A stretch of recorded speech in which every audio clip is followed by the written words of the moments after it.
Hey everybody. So today I'd like to talk about the Israel Anti-Boycott Act. So you might have heard this in the news. I think the Intercept did a article about it. Basically, the Israel Anti-Boycott Act is a law going through the Senate right now. It's pretty draconian. At least its punishments are, and it's supported by 14 Democrats and 29 Republicans.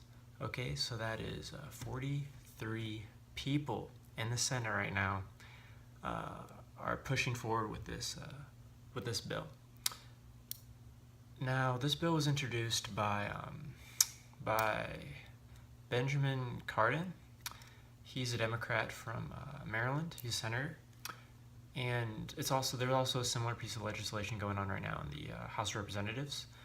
But basically, this law is against the BDS movement, not the BDSM movement, the BDS movement. That's boycott, stands for boycott, divestment, and sanctions.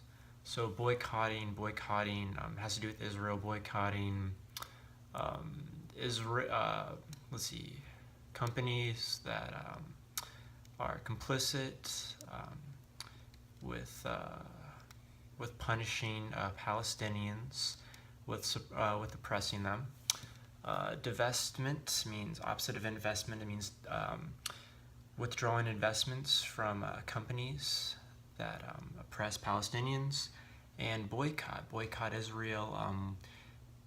Getting them out of the UN, getting out of free trade agreements with them. Basically, this law makes it so that if you protest Israel or you support the BDS movement, the divestment movement, you could face a minimum fine of $250,000. And a maximum fine of $1 million, as well as 20 years in prison. That's absolutely insane.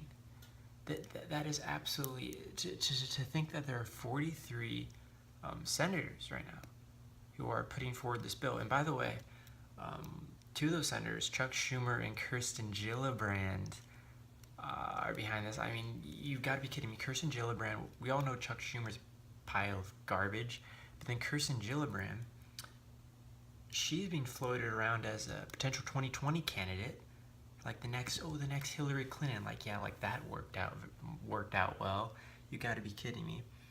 Kirsten Gillibrand, who supports crap like this, is that who you really want running our country? I think not. If she ends up running, we should all oppose her. I mean, she's horrible. Just be supporting something like this. Now, the ACLU has been talking about this, has been screaming at the top of their lungs about this, rightfully so, saying that, oh my God, you're going to jail people for having a political opinion. This reminds me a lot of like Holocaust denial in Germany and elsewhere in Europe and Austria and all that, where like David Irving in 2005 getting arrested for sentenced to 3 years in jail for denying the Holocaust back in the 90s. I mean, that's insane, and you get thrown away in jail for 3 years, although he did get out of jail in like 2006. But that's insane, like to say that you deny the Holocaust having a political opinion is absolutely insane. I have no idea why that's going on or why that happened. But then, of course, AIPAC has something to do with this. AIPAC, the American-Israeli Public Affairs Committee, Wolf Blitzer was like a lobbyist for them. Absolutely insane. And it's funny how this both has to do with, the Jewish state, basically. So you have Israel, the Jewish state, and you can't protest them less face a fine, a minimum of $250,000 and a maximum fine of $1 million and 20 years in prison. And you have on the opposite side Holocaust denial in Germany. You can't do that. So it's funny how getting thrown in jail for political opinions always goes back to all these Jewish interests with Israel and AIPAC. Funny how that works, but I just like to throw that out. That's just my 2 cents. Take it or leave it. And I mean, if this is the way the country is going, I have no idea.